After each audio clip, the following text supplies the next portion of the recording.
Meron palang pansit bato dito sa Arayat, Pampanga. Init pa. Ha? Mainit.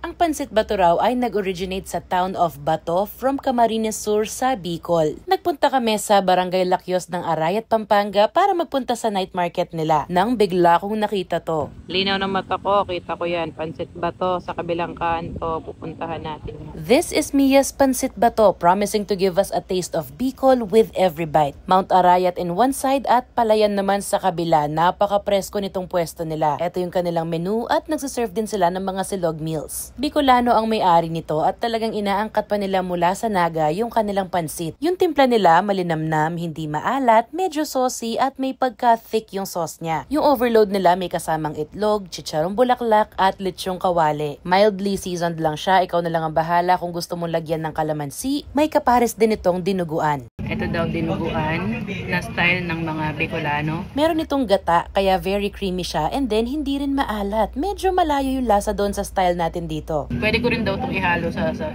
pansit natin. Lalagyan natin ng sili. Ah! Natakot ako sa nilagay ko.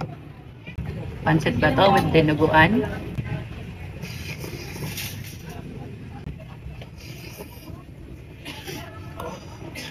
Good.